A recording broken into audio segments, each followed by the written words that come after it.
नमस्कार, आप देख रहे हैं राजधानी एक्सप्रेस। आपके साथ मैं दीपिका सिंह। पीएम मोदी ने उत्तराखंड को दी है बड़ी सौगात। केंद्रीय कैबिनेट की अहम बैठक में बड़े फैसले हुए हैं। कैबिनेट की बैठक में केदारनाथ रोपवे को मंजूरी दी गई है। सोमनाथ प्रयाग से आपको बता दें, केदारनाथ तक रोपवे का निर्माण होगा और 12.9 किलोमीटर लंबे रोपवे का निर्माण किया जाएगा। 4081 करोड़ रुपए की लागत से ये रोपवे तैयार होगा। हेमकुंड साहिब जाना अब होगा आसान, जिसमें हेमकुंड साहिब रोपवे प्रोजेक्ट को पूरी मंजूरी मिल चुकी है। पर्वतमाला परियोजना के तहत ये मंजूरी दी गई।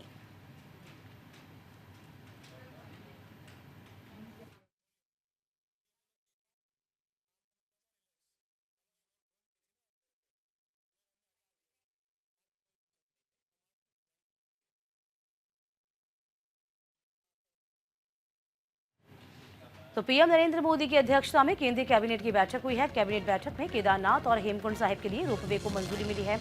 केंद्रीय मंत्री अश्विनी वैष्णव ने इसकी जानकारी दी। इन दिनों रोपवे परियोजना को मंजूरी मिलने के बाद श्रद्धालुओं को बड़ी राहत मिलेगी। हेमकुंड रोपवे परियोजना का बजट 2730 करोड़ रुपए का है। वहीं केदारनाथ रोपवे प्रोजेक्ट करीब 4081 करोड़ का है। आपको बता दें, केदारनाथ धाम के लिए सोनप्रयाग गौरीकुंड केदारनाथ रोपवे का निर्माण होना है। इसमें 20 टावर लगाए जाएंगे।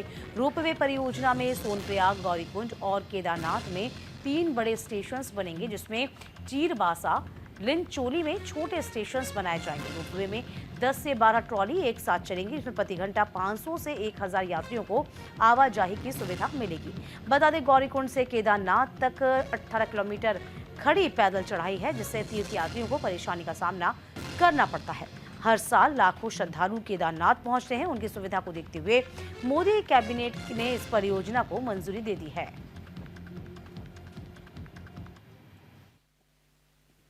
ये 12.9 किलोमीटर का प्रोजेक्ट बनेगा उत्तराखंड टूरिज्म डेवलपमेंट बोर्ड और national highway logistics management limited, ये NHAI की सब्सिडरी है।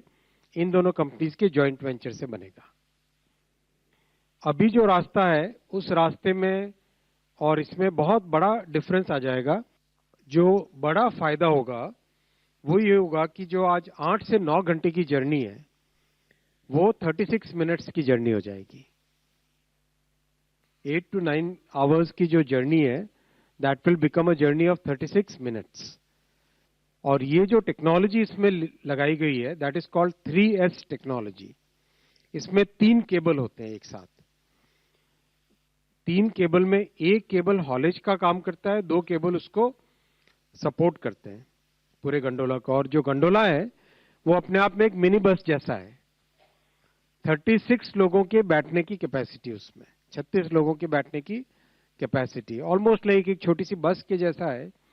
अच्छा, बहुत स्मूथली, और ये बहुत सेफ टेक्नोलॉजी है। दुनिया के जो जाने माने टेक्नोलॉजी प्रोवाइडर्स हैं, ऑस्ट्रिया के और फ्रांस के, उन लोगों के साथ मिलके इसको पूरे को डिजाइन किया गया है।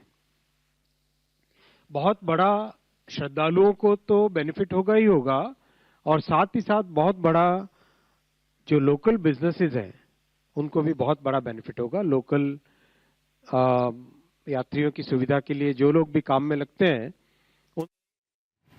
और तमाम जानकारी के साथ हमारे सहयोगी आनंद इस वक्त बने हुए हैं। आनंद, देखिए, केंद्रीय कैबिनेट में बड़ा फैसला लिया गया और उत्तराखंड को वाकई में बड़ी सौगात से नवाजा गया है।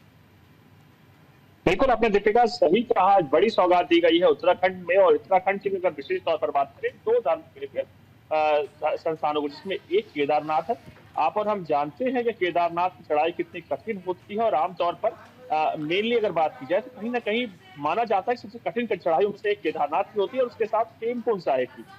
2 रोपवे योजनाओं को लेकर केंद्र सरकार ने मंजूरी दे दी है, जिसमें से अगर बात की जाए उत्तराखंड को लेकर तो कई ऐलान किए गए, जिसमें से आवाजाही 500 से 1000 यात्रियों के लिए सुविधा होगा। हेमकुंड साहिब के लिए रोपवे प्रोजेक्ट की मंजूरी दी है। अगर हेमकुंड में आप बात करें तो आप देखिए, दोनों ही पीठ उत्तराखंड में है, और सीधा तौर पर माना जाता है कि कठिन चढ़ाइयों में से एक होते हैं। जिसमें अगर केदारनाथ रोपवे की प्रोजेक्ट की बात की तो 4081 करोड़ रुपए का आवंटन किया गया है इसको लेकर, और चंद आने वाले सालों में इसको पूरी किया जाएगा। और वो भी जो तमाम प्रोजेक्ट होगा भारतमाला प्रोजेक्ट के तहत किया जाएगा। और दूसरा जो रोपवे होगा उसमें 10 से 12 ट्रॉली होंगी। और जो हेमकुंड की मैं बात कर रहा था, 2000 के आसपास 1000 करोड़ की कीमत से वो रोपवे बनाया जाएगा। सीधे तौर पर टूरिज्म को ये सीधे तौर पर इफेक्ट करेगा। ज्यादा से ज्यादा लोग उत्तराखंड अब टूरिज्म के तौर पर जाएंगे, केदारनाथ जाएंगे, हेमकुंड साहब जाएंगे। जिससे जो कोशिश है सरकार की, वो कोशिश ये है कि टूरिज्म के तहत उत्तराखंड को जो माना जाता है कि उसकी इकोनॉमी टूरिज्म से चलती है, और सीधे तौर पर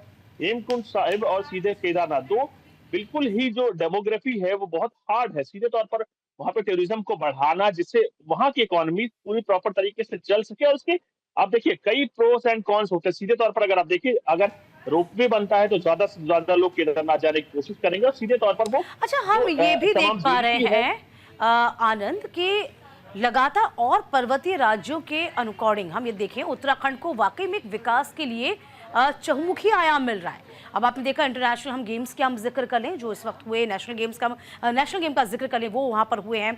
खुद धामी जो है बहुत सक्रिय नजर आते हैं। इसके अलावा जो केंद्र की ओर से सहायता मिल रही है वो एक अलग, यानी कि ऑल ओवर देखा जाए हर एक लहजे से उत्तराखंड को विकसित किया जा रहा है, एक विकसित राज्य बनाए जाने की कोशिश में है, और केंद्र इसको लिए पूरा अप्रोच करी है। उत्तराखंड की अगर बात की जाए तो देवताओं का प्लेस कहा जाता है उसको। सीधे तौर पर आप देखिए अच्छे और बड़े बड़े हिंदू धर्म की बात की जाए तो केदारनाथ, बद्रीनाथ, गंगोत्री, यमुनोत्री, चारों धाम वहां पर मौजूद है। ऋषिकेश मौजूद है, और सीधे तौर पर हरिद्वार मौजूद है। तो उत्तराखंड की अगर हिंदुओं की बात करें, सनातन की बात की तो बहुत अहम महत्वपूर्ण मंदिर है। और आप डेमोग्राफी देखिए तो सीधे तौर पर यमुनोत्री, गंगोत्री, चारों धाम के जो 4 मंदिर हैं, तो उनकी डेमोग्राफी में अगर बद्रीनाथ को छोड़ दे तो बाकी तीनों की डेमोग्राफी बड़ी हार्ड होती है, जिसको लेकर अब खच्चर से लेकर तमाम परियोजनाओं को लेकर आगे बढ़ा जाता है। लेकिन आप सीधे तौर पर इसको देखें तो कहीं ना कहीं केंद्र सरकार ने बड़ी सौगात दी है। रोपवे से ज्यादा लोग केदारनाथ के दर्शन कर पाएंगे, और जब ज्यादा से ज्यादा लोग जाएंगे तो वहां पर जो जीडीपी है जो उस जिले की, वो उससे ज्यादा पैसे आएंगे। यानी जब टूरिस्ट आते हैं तो पैसा जाहिर सी बात है पर्यटन के क्षेत्र में एक और कदम, एक आगे कदम और बढ़ाया जाएगा। बहुत शुक्रिया आनंद आपका। इधर 6 मार्च को प्रधानमंत्री मोदी का उत्तराखंड का दौरा कई मायनों में खास हो गया है। हर्षिल मुखबा क्षेत्र के दौरे पर रहेंगे प्रधानमंत्री मोदी। उस बीच आपको बता दें, पहाड़ी लुक में भी नजर आने वाले हैं प्रधानमंत्री मोदी। भेड़ की ऊन से बनी खास ड्रेस को पहनेंगे। गंगोत्री के शीतकालीन प्रवास मुखबा में पूजा भी करेंगे। उत्तराखंड के विंटर टूरिज्म को प्रमोट भी किया जाएगा पीएम के द्वारा। पीएम मोदी ने दौरे को लेकर अलर्ट है प्रशासन, और प्रशासन ने सुरक्षा व्यवस्था चाक चौबंद कर दी। पीएम के स्वागत को लेकर तमाम तैयारियां की गई हैं। तो उत्तराखंड में प्रधानमंत्री नरेंद्र मोदी 6 मार्च को प्रस्तावित दौरे को लेकर प्रशासन ने सुरक्षा व्यवस्था चाक चौबंद की है। जॉली ग्रांट एयरपोर्ट और उत्तरकाशी जिले के विभिन्न इलाकों में कड़ी निगरानी रखी जा रही है। पीएम अपने विशेष विमान से जॉली ग्रांट एयरपोर्ट पहुंचेंगे और वहां से उत्तरकाशी जाएंगे। उनके दौरे को देखते हुए पुलिस प्रशासन पूरी तरीके से सतर्क है। प्रधानमंत्री के दौरे को लेकर पुलिस और सुरक्षा एजेंसियां अलर्ट पर हैं। पुलिस मुख्यालय से विशेष अधिकारियों को उत्तरकाशी भेजा गया। इधर स्थानीय पुलिस ने भी सुरक्षा व्यवस्था कड़ी कर दी है। जानकारी के अनुसार प्रधानमंत्री नरेंद्र मोदी को गंगोत्री धाम के शीतकालीन प्रवास में मुख्ता में चपकन की पारंपरिक पोशाक पहनकर मां गंगा की पूजा अर्चना करते हुए नजर आएंगे।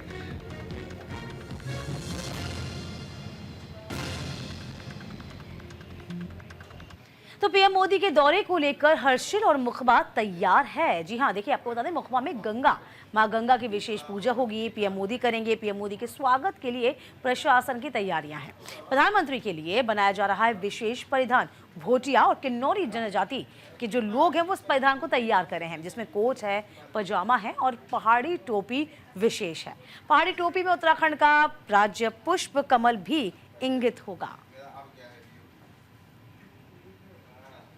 अनुज हमारे सहयोगी लगातार इस खबर पर नजर बनाए हुए हैं। अनुज, देखिए प्रधानमंत्री का ये दौरा कई मायनों में बेहद खास है, और जब दौरा प्रधानमंत्री मोदी करते हैं तो देखिए अभी कैबिनेट की बैठक भी हुई, और कैबिनेट की बैठक में ही कई तरह की योजनाओं की मंजूरी दे दी गई है। और हम ये कह रहे हैं शीतकालीन प्रवास मुखबा में पूजा अर्चना तो करेंगे ही, साथ ही साथ हर एक लिहाज से देखा जाए उत्तराखंड को सौगातों से ही नवाजा जा रहा है।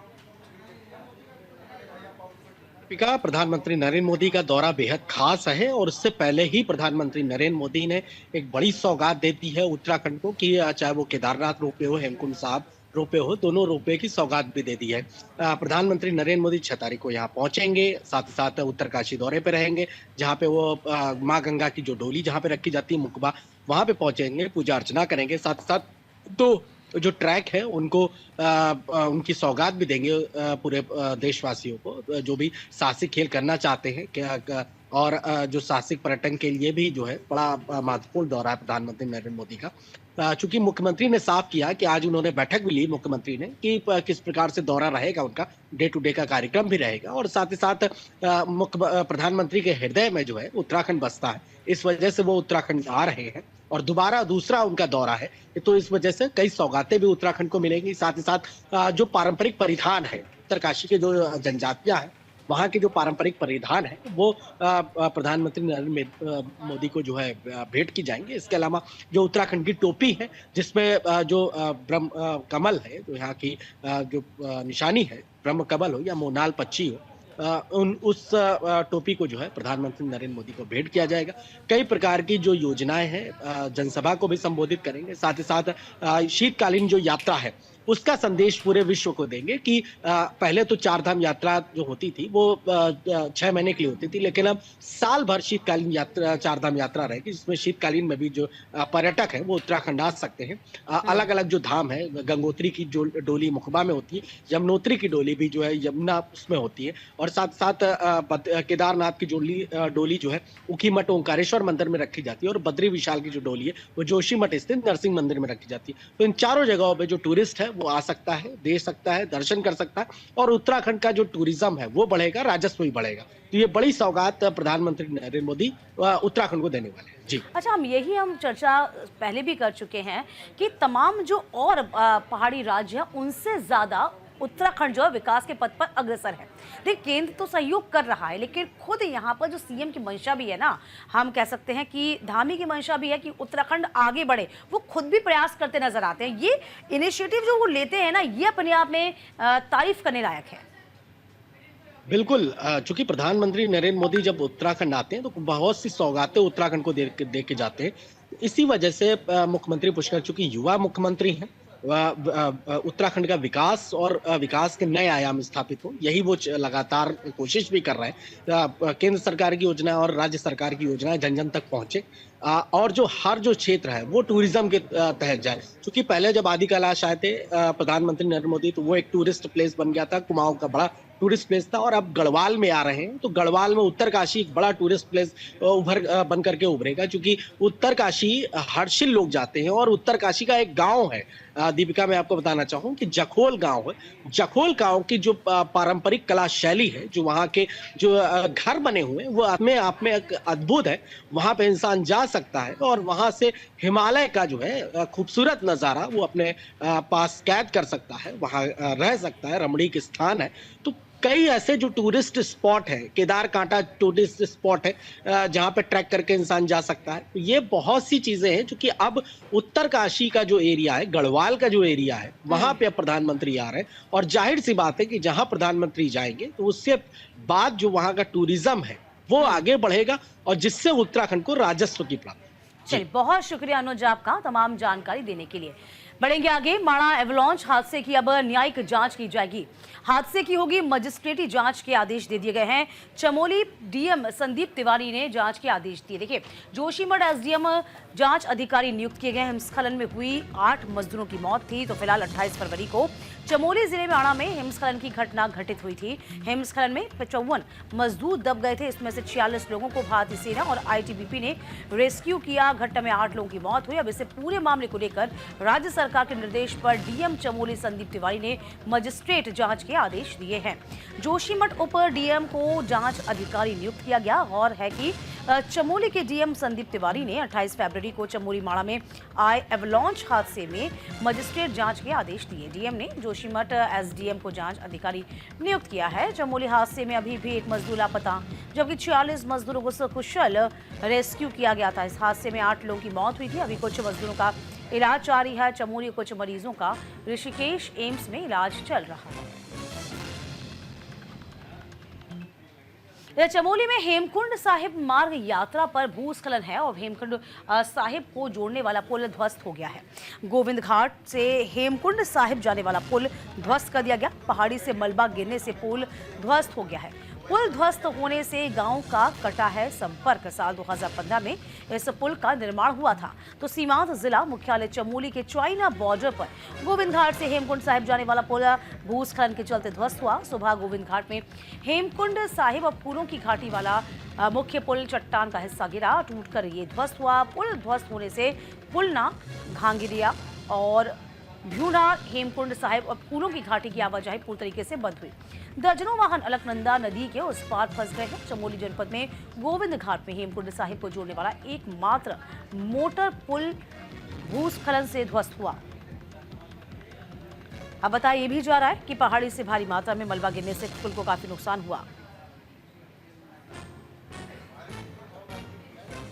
देखिए, जो आज मॉर्निंग में खबर आई है कि लैंडस्लाइड से हेमकुंड को जोड़े जाने वाला पुल गोविंद घाट के पास क्षतिग्रस्त हो गया है, जो कि PWD द्वारा निर्मित था और किसी प्रकार की कोई जनहानि नहीं है। मौके पर प्रशासन, स्वास्थ्य, पुलिस, SDRF की टीम रवाना हो चुकी है और अभी प्राथमिकता पुलना गांव को लोगों को बेसिक फैसिलिटीज़ उपलब्ध कराने की है और यात्रा शुरू होने में अभी समय है और जो PWD डिपार्टमेंट है उनके अधीक्षण अभियंता मौके की स्टडी करने के लिए निकल चुके हैं और शाम तक वो एक अपना सॉल्यूशन प्लान बताएंगे हम लोगों को, जिसको हायर अथॉरिटीज़ को फॉरवर्ड किया जाएगा और आशा है कि ये यात्रा से पूर्व जो है हमारा पुल भी बन जाएगा और यात्रा सुचारू रूप से संपन्न हो सकेगी। ये 10:15 बजे की है घटना और सभी लोग अपने काम में लगे हुए थे। अचनचेत ऊपर से ये सारा पहाड़ नीचे को आया और बोल्डर काफ़ी बड़े थे, जिसके माध्यम से ये पहली सस्पेंशन ब्रिज है जो टूट गया है और नीचे गिर गया। ये पुल 2015 में लगा था। हमने सरकार को DM साहब के माध्यम से भी 2 साल से पहले भी हमने कह रखा था कि ये पुल जो है कमज़ोर है और यात्रा के लायक नहीं है। इसके एस्टीमेट भी बने थे लेकिन पुल अभी तक वो शुरू नहीं हुआ और मेरी प्रशासन से बेनती या निवेदन है कि जल्दी से जल्दी इस पुल का निर्माण किया जाए ताकि जो पुलना गांव वालों को भी, लोकल यात्रियों को भी और यात्रा के सुचारू। मसूरी आने वाले पर्यटकों के लिए जरूरी खबर भी है। गन हिल रोपवे होली तक अब बंद रहेगा। देखिए, रोपवे की मरम्मत का काम चल रहा है और रोपवे बंद होने के चलते पैदल चढ़नी पड़ेगी पहाड़ी। तो गन हिल से दिखती है हिमालय की पहाड़ियां। ट्रैकिंग के लिए भी मशहूर है गन हिल। तो फिलहाल उत्तराखंड के प्रसिद्ध हिल स्टेशन मसूरी आने वाले पर्यटकों के लिए यह जरूरी खबर है। यदि आप प्लानिंग कर रहे हैं तो माइंड को प्रिपेयर कर लीजिए। मसूरी का गन हिल रोपवे अभी मरम्मत और रखरखाव के लिए बंद है। हालांकि इसे होली के बाद से वापस शुरू करने की संभावना है। तब तक पर्यटकों को अपने पसंदीदा स्थल तक जाने के लिए पैदल चलना पड़ेगा। मसूरी माल रोड स्थित गन हिल रोपवे को मरम्मत काम के लिए होली तक बंद कर दिया गया है। इससे पर्यटकों, स्थानीय लोगों, व्यापारियों में मायूसी है। IIT रुड़की से सेफ रनिंग सर्टिफिकेट मिलने के बाद ही रोपवे का संचालन वापस शुरू होगा। रोपवे प्रबंधक अमित बंगवाल ने बताया कि ट्रैक रोप शिफ्टिंग, नई हॉलिंग रोप, बियरिंग, हैंगर वर्क और गियर वॉक सहित अन्य तकनीकी काम जारी हैं। इनमें मुख्य तार को हर 3 महीने में बदलना होता है। साल में एक बार दोनों रोपवे के जंक्शन पूरी तरीके से हैं और देखिए, मरम्मत कर पुर्जों को बदलने का काम किया जाता है। जब भी टेक्निकल वर्क किया जाता है तो इसमें IIT रुड़की के नॉर्म्स के अनुसार ही कार्य किया जाता है। IIT रुड़की के नॉर्म्स होते हैं कि जैसे हम इसका हॉलिंग रोप को प्रत्येक 2 से 3 महीने में इसे हमें चेंज करना होता है और IIT रुड़की जब भी आती है तो हमारे एक प्रॉपर तरीके से मेंटेन किए हुए रजिस्टर होते हैं, जिसमें हमारे वीकली ट्यूसडे के दिन और प्रत्येक वीक में हम इसे चेक करके जिससे कि इसका संचालन सेफ तरीके से किया जाता है। उत्तराखंड सरकार में वित्त मंत्री प्रेमचंद अग्रवाल द्वारा देहरादून बजट सत्र में दिए बयान के बाद प्रदेश भर में विरोध प्रदर्शन जारी है और इसी क्रम में अब मंत्री अग्रवाल का विरोध जताने के लिए चमोली में पहाड़ी स्वाभिमान रैली का आयोजन है। खास बात तो यह है कि इस रैली में प्रदेश भर से लोगों को बुलाया जा रहा है और रैली के लिए निमंत्रण किसी राजनीतिक दल या फिर समाज सेवी संगठन नहीं बल्कि प्रदेश के मशहूर चेहरे दे रहे हैं। मंत्री प्रेमचंद अग्रवाल ने 21 फरवरी को देहरादून में आयोजित बजट सत्र के दौरान विधायक मदन बिष्ट के क्षेत्रवार का मुद्दा पर ऐसा बयान दिया, प्रदेश भर में उसका विरोध शुरू हो गया। तो फिलहाल अब इस बीच आपको बता दें कि चमोली के गैरसैंण में पहाड़ी स्वाभिमान रैली का आयोजन किया जा रहा है। रैली 6 मार्च को रामलीला मैदान में आयोजित की जाएगी और इसकी जानकारी उत्तराखंड के मशहूर लोक गायक गणरत्न नरेंद्र सिंह नेगी ने अपने इंस्टाग्राम अकाउंट पर वीडियो पोस्ट किया है। और आसपास की क्षेत्रीय जनता 6 मार्च 2025 को सवेर 10:30 बजे रामलीला मैदान गैरसैंण में पहाड़ी स्वाभिमान रैली को आयोजन करनी चाह। इस रैली में कैबिनेट मंत्री प्रेमचंद्र अग्रवाल का पहाड़ विरोधी बयान पर आक्रोशित पहाड़ी समाज मंत्री का त्याग पत्र की मांग उठा ली। सभी लोगों से निवेदन चाह कि पहाड़ी स्वाभिमान रैली में आप लोग अधिक से अधिक संख्या में भाग लेके अपनी पुरजोर मांग उत्तराखंड शासन प्रशासन तक पहुंचावा। देहरादून से इस वक्त की बड़ी खबर है। उत्तराखंड में कांग्रेस की लगातार हार और हार को लेकर शूरवीर सिंह का बयान आया। कांग्रेस की हार के जिम्मेदार हैं बड़े नेता। तो उत्तराखंड चुनाव में कांग्रेस को लगातार कड़ी शिकस्त मिल रही है, तो बीजेपी ने अपने नाम कई रिकॉर्ड दर्ज किए और उस मिथ्य को तोड़ने का काम किया। लगातार मिल रही करारी हार के बाद जहां कांग्रेस हार की वजह को जानने की कोशिश में जुटी, तो वहीं पूर्व कैबिनेट मंत्री शूरवीर सिंह ने रजत सजवान ने इसके लिए पार्टी के बड़े नेताओं को इसका जिम्मेदार मान लिया। पूर्व कैबिनेट मंत्री स्पष्ट कहना है कि लगातार चुनाव हारने के पीछे का कारण हम लोग हैं जो अपने आप को नेता कहते हैं, हम खुद हैं। आगे उन्होंने कहा कि कार्यकर्ता को हमें धन्यवाद देना चाहिए जो अभी भी बीजेपी से लोहा लेने के लिए कांग्रेस के साथ खड़ा है।